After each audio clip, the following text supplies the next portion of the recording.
मन ही सब कुछ नहीं। डॉक्टर टिमोथी लेरी ने मन को सब कुछ माना और अध्यात्म की सत्ता वहीं तक स्वीकार की।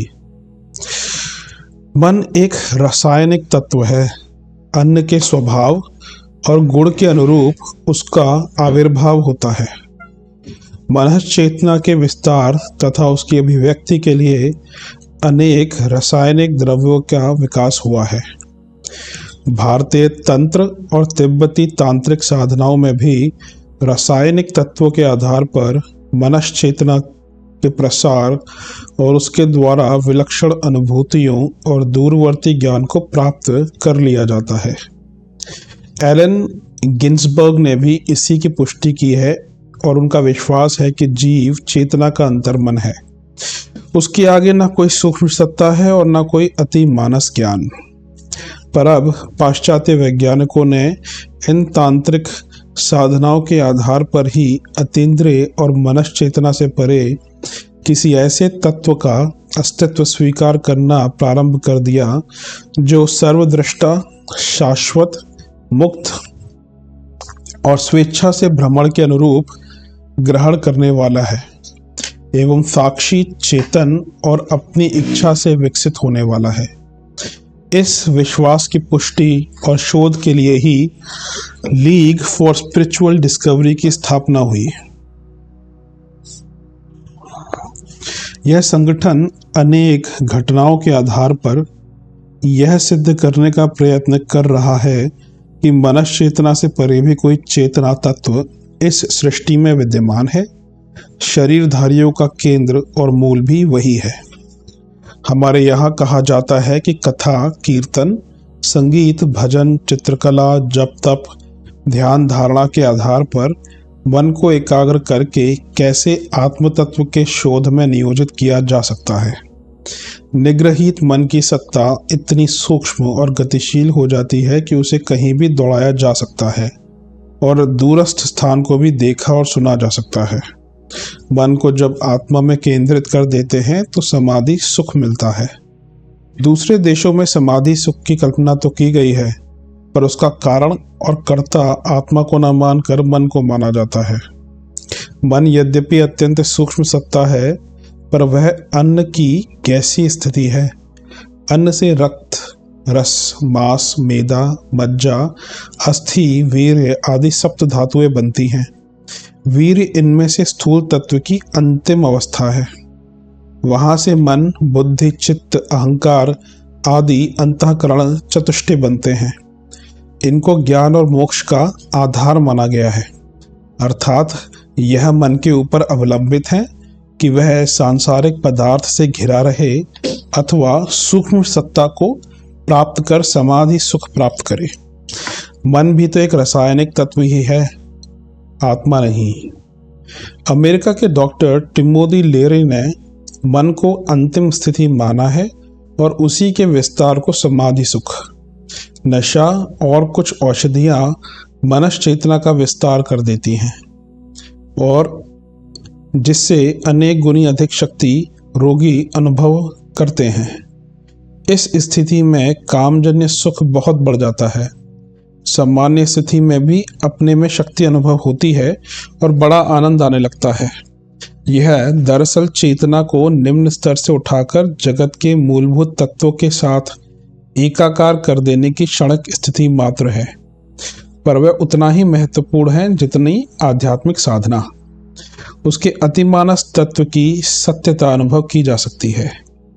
इसी दिशा में जैसी कैसन के मनोविस्तारक प्रयोगों का बड़ा महत्व है। वे प्रकाश की किरणों को विविध आकृतियों में संयोजित करती हैं और पानी के माध्यम से उन आकृतियों के छायाचित्र किसी पर्दे में प्रक्षेपित करती हैं। इन चित्रों को ध्यानपूर्वक देखने से मनुष्य सम्मोहन की स्थिति में पहुंच जाता है और उसे विचित्र प्रकार की अनुभूतियां होने लगती हैं। इससे भी आत्मा का अस्तित्व प्रमाणित होता है। यह अनुभूति यद्यपि क्षणिक होती है और पाश्चात्य वैज्ञानिक उसे सुख की संज्ञा दे देते हैं, पर यह वस्तुतः उस आत्मा के साथ एकाकार का क्षणिक आवेग है। समाधि सुख तो आत्मा में पूर्ण विलय के साथ ही मिलता है। सोमरस के संबंध में भारतवर्ष में अनेक तरह की मान्यताएं प्रचलित हैं। एल्डुअस हक्सले ने उसका बहुत गुणगान किया है। उत्तरी यूरोप में इसी तरह का एक पेय फ्लाई एगेरिक नामक कुकुरमुत्ते से तैयार किया जाता है। फिजी द्वीप समूह के लोग कावा नामक पेय पीते हैं। एंडियन तराई अमेरिका के लोग आया हुस्का नामक पेय पीते हैं।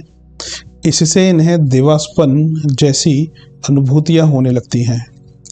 कई बार इस अवस्था में भविष्य की और मृत आत्माओं की विचित्र और सत्य की बात भी फलित होती है।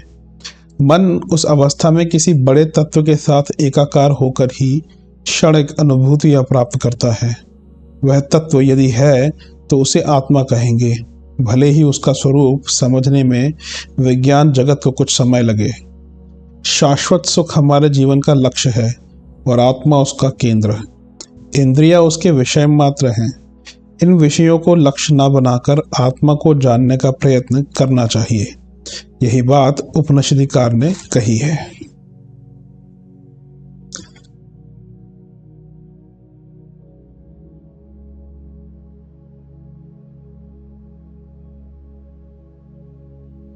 जन्म मृत्यु मात्र स्थूल जगत की घटनाएं।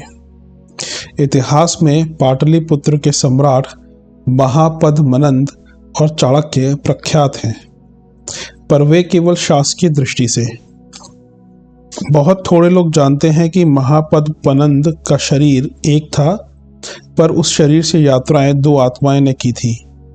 एक स्वयं महापद्मनंद ने तो दूसरे तत्कालीन विद्वान आचार्य उपवर्ष के प्रसिद्ध योगी शिष्य इंद्रदत्त ने। महर्षि उपवर्ष और उनके अग्रज महर्षि वर्ष का पाटलिपुत्र में ही विशाल तपोवन और गुरुकुल आश्रम था, जिसमें देश विदेश के आए स्नातक साहित्य, भेषज, व्याकरण और योग विद्या सीखा करते थे। उपवर्ष के शिष्यों में 3 शिष्य ऐसे थे जिन्हें त्रिवेणी संगम कहा जाता था। प्रथम वररुचि या कात्यायन, जो पीछे सम्राट चंद्रगुप्त के महामंत्री बने। इन्होंने पाणिनि के व्याकरण सूत्रों की टीका की थी। दूसरे थे व्याडी। इन्होंने एक विशाल व्याकरण ग्रंथ लिखा था, जिसमें 1.25 लाख श्लोक थे।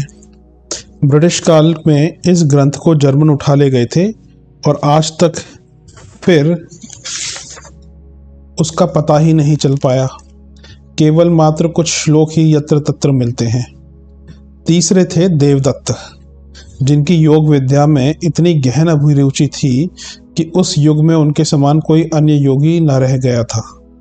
उपवर्ष ने उन्हें परकाया प्रवेश तक की गूढ़ विद्या सिखलाई थी।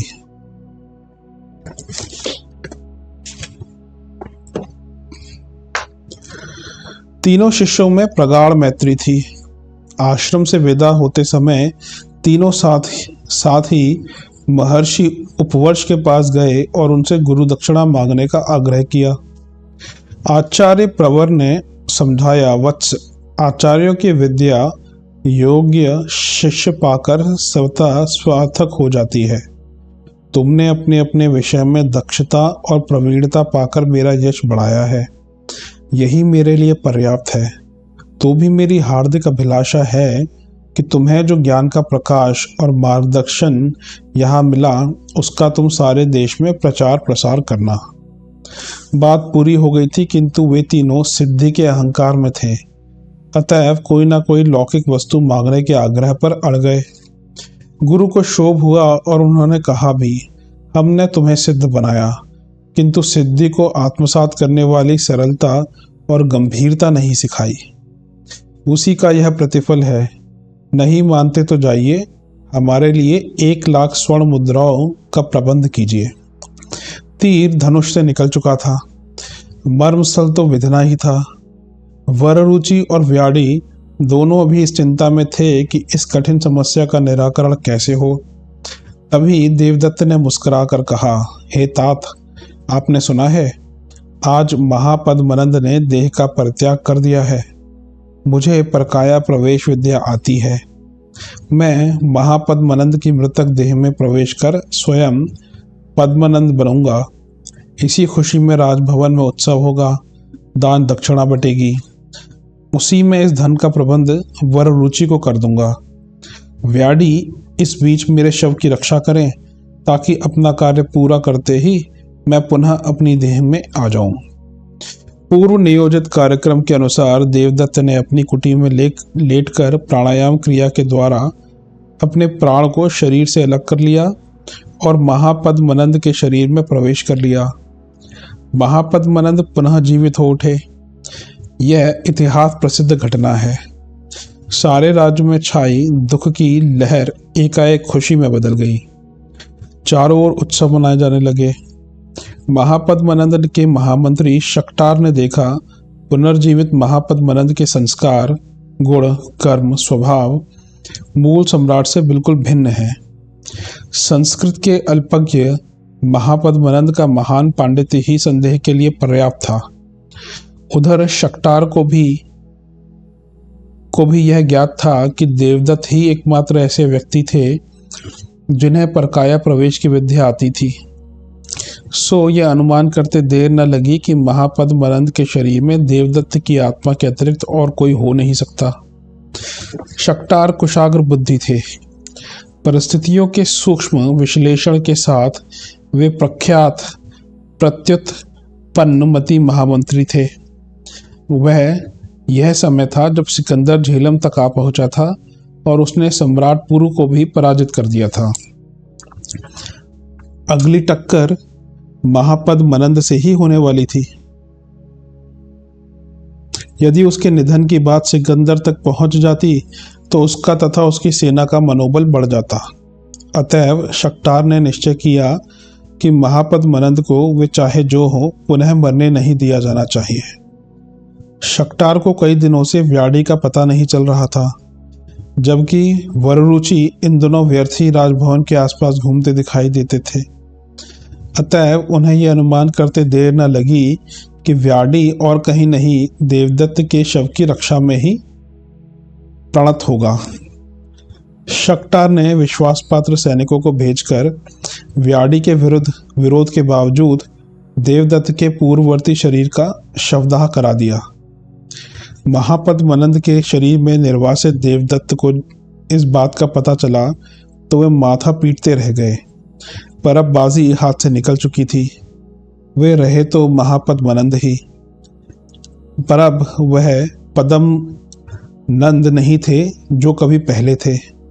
बदले की भावना से उन्होंने जीवन भर स्वामी भक्त सेवक की तरह काम करने वाले महामंत्री शक्टार को भी बंदी बना लिया। राजकाज से सर्वथा शून्य देवदत्त, जो अब महापद्मनंद था, ने सर्वत्र अस्त व्यस्तता फैलाई। उसी का प्रतिफल यह हुआ कि उसे एक दिन चाणक्य के हाथों पराजय का मुंह देखना पड़ा। इस घटना के पीछे किसी राजतंत्र के इतिहास की व्याख्या करना उद्देश्य नहीं, वरन एक बड़े इतिहास, आत्मा के इतिहास की ओर मानव जाति का ध्यान मोड़ना का ध्येय है। सांसारिकता में पढ़कर जिसकी नितांत उपेक्षा की जाती है, एक शरीर के प्राण किसी अन्य शरीर में रहे, यह इस बात का साक्षी और प्रमाण है कि आत्मा का अस्तित्व शरीर से भिन्न और स्वतंत्र है। इस शाश्वत सत्ता को ना समझने की अज्ञान दृष्टि ही मनुष्य को भौतिकवादी बनाती है, स्वार्थी बनाती है। ऐसे अज्ञानग्रस्त मनुष्य अपने पीछे अंधकार की एक लंबी परंपरा छोड़ते हुए जाते हैं और प्रकाश पथ गामिनी आनंद मूर्ति आत्मा अंधकार और सांसारिक बाधाओं में मारी मारी फिरती रहती है। योग मार्ग उस सत्ता के से संबंध जोड़ने, आत्मानुभूति कराने का सुनिश्चित साधन है। यह राह भले ही कठिनाइयों की, आत्मनियंत्रण, आत्म सुधार की हो, पर एक वैज्ञानिक पद्धति है जिसके परिणाम सुनिश्चित होते हैं। इस कठिन मार्ग पर चलाने वाली आस्था को ऐसी परिस्थितियां निस्संदेह परिपुष्ट करती हैं। इस तरह की घटनाएं उसी युग में होती रही हो सो बात नहीं। आज भी इस देश में ऐसे योगी हैं जो इस विद्या को जानते हैं। बात उन दिनों की है जब भारतवर्ष में अंग्रेजों का राज्य था।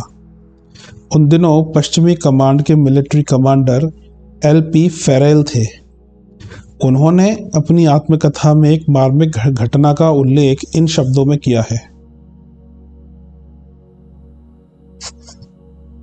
मेरा कैंप आसाम में ब्रह्मपुत्र के किनारे लगा हुआ था। उस दिन मोर्चे पर शांति थी। मैं जिस स्थान पर बैठा था उसके आगे एक पहाड़ी ढलान थी। ढलान पर एक वृद्ध साधु को मैंने चहलकदमी करते देखा। थोड़ी देर में वे नदी के पानी में घुसे और एक नवयुवक के बहते हुए शव को बाहर निकाल लाए। वृद्ध साधु अत्यंत कृशकाय थे। शव को सुरक्षित स्थान तक ले जाने में उन्हें कठिनाई हो रही थी, तथापि वे यह सब इतनी सावधानी से कर रहे थे कि शव को खरोंच ना लगे। यह सारा दृश्य मैंने दूरबीन की सहायता से बहुत अच्छी तरह देखा। इस बीच अपने सैनिकों को आदेश देकर मैंने उस स्थान को घिरवा लिया। वृद्ध वृक्ष के नीचे जल रही आग के किनारे पालथी मारकर बैठे। दूर से ऐसा लगा कि वे कोई क्रिया कर रहे हों। थोड़ी देर यह स्थिति रही, फिर एकाएक वृद्ध का शरीर एक ओर लुढ़क गया। अभी तक जो शव पड़ा था, यह युवक उठ बैठा और उस वृद्ध के शरीर को निर्ममता से घसीटकर नदी की ओर ले चला। इसी बीच मेरे सैनिकों ने उसे बंदी बना लिया। तब तक कौतूहलवश मैं स्वयं भी वहां पहुंच गया था। मेरे पूछने पर उसने बताया, महाशय, यह वृद्ध मैं ही हूँ। वह विद्या हम भारतीय योगी ही जानते हैं। आत्मा के लिए आवश्यक और समीपवर्ती शरीर प्राण होते हैं। मनुष्य देह तो उसका वाहन मात्र है। इस शरीर पर बैठकर वह थोड़े समय की जिंदगी की यात्रा करता है, किंतु प्राण शरीर तो उसके लिए तब तक साथी है जब तक वह परम तत्व में विलीन ना हो जाए। हम जिसे जीवन कहते हैं, प्राण, शरीर और आत्मा की शाश्वत यात्रा की रात उसका एक पड़ाव मात्र है, जहाँ वह कुछ क्षण, कुछ दिनों विश्राम करके आगे बढ़ता है। यह क्रम अनंत काल तक चलता है। जीव उसे समझ ना पाने के कारण ही अपने को पार्थिव मान बैठता है। इसी कारण वह अधोगामी प्रवृत्तियां अपनाता, कष्ट भोगता और अंतिम समय अपनी इच्छा शक्ति से पतित हो जाने के कारण मानवेतर योनियों में जाने को विवश होता है। मुक्ति और स्वर्ग प्राप्ति के लिए प्राण शरीर को समझना, उस पर नियंत्रण आवश्यक होता है। यह योगाभ्यास से संभव है। अभी मुझे इस संसार में रहकर कुछ कार्य करना है, जबकि मेरा अपना शरीर अत्यंत जीर्ण हो गया था, इसीलिए यह शरीर बदल लिया। उस व्यक्ति की बातें बड़ी मार्मिक लग रही थी। मन तो करता था कि और अधिक बातें की जाएं, किंतु हमारे आगे बढ़ने का समय हो गया था, अतएव इस प्रसंग को यहीं रोकना पड़ा। पर मुझसे ना तो वह घटना भुलाई जाती है और न यह तथ्य कि हम पश्चिमवासी रात को दिन और अंधकार को ही प्रकाश मान बैठे हैं। इससे अवान्तर जीवन के प्रति हमारी गति एकदम रुकी है। यह मरण का विभत्स रास्ता है। इससे बचने के लिए एक दिन पूरब का अनुसरण करना ही पड़ेगा।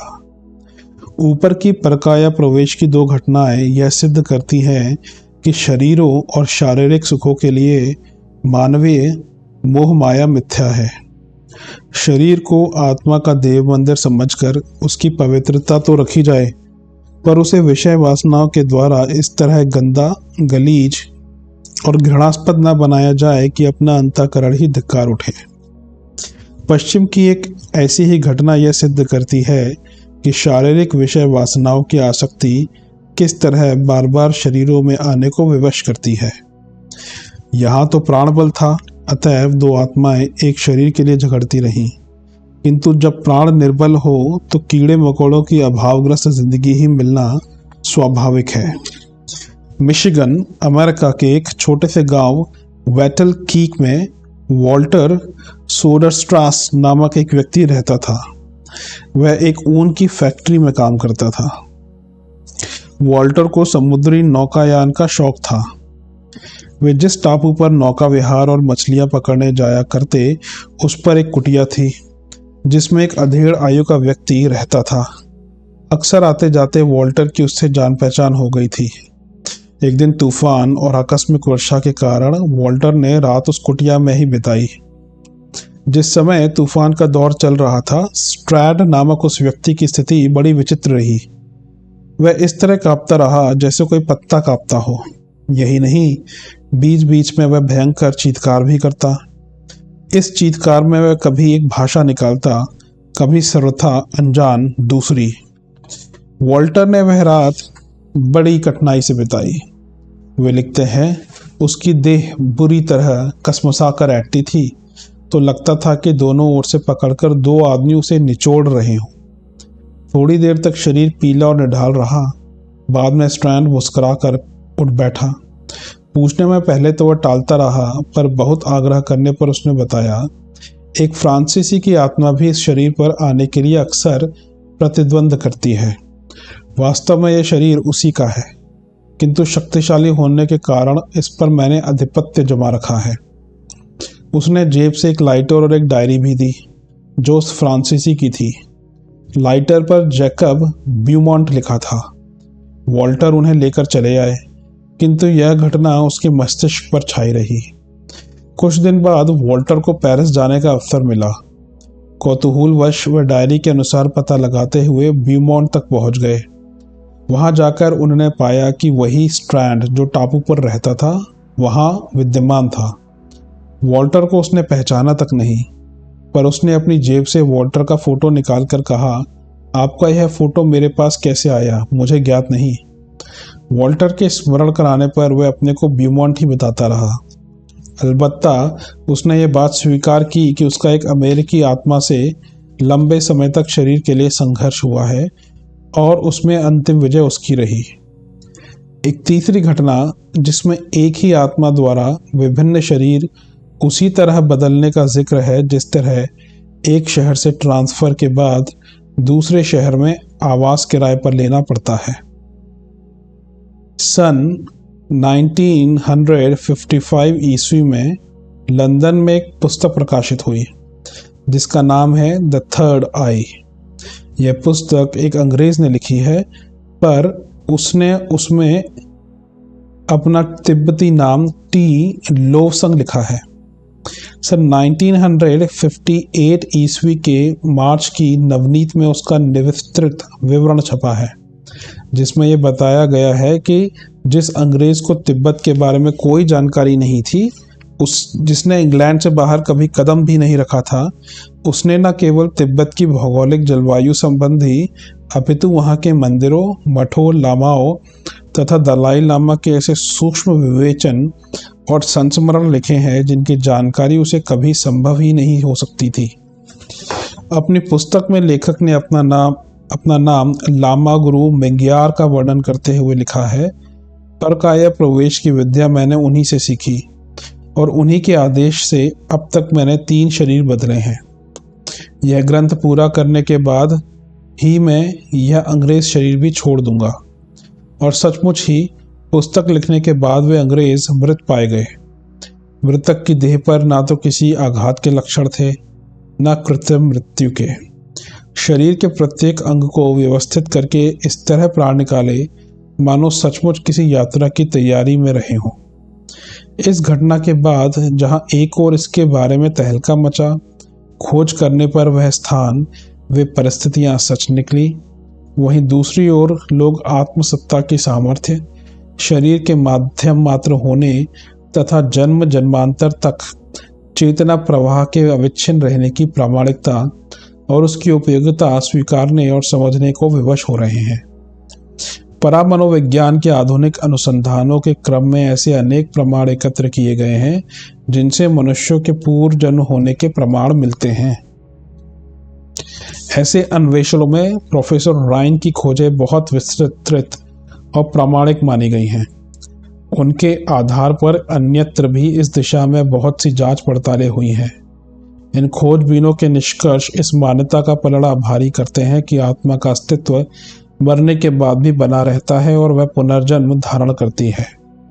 हिंदू धर्म में आत्मा की अमरता एवं पुनर्जन्म की सुनिश्चितता को आरंभ से ही मान्यता प्राप्त है, किंतु संसार में 2 प्रमुख ईसाई और इस्लाम धर्मों के बारे में ऐसी बात नहीं है। उनमें मरणोत्तर जीवन का अस्तित्व तो माना जाता है, पर कहा जाता है कि वह प्रसुप्त स्थिति में बना रहता है। महाप्रलय होने के उपरांत फिर कहीं नया जन्म मिलता है। इतने विलंब से पुनर्जन्म होने की बात ना होने जैसी ही बन जाती है।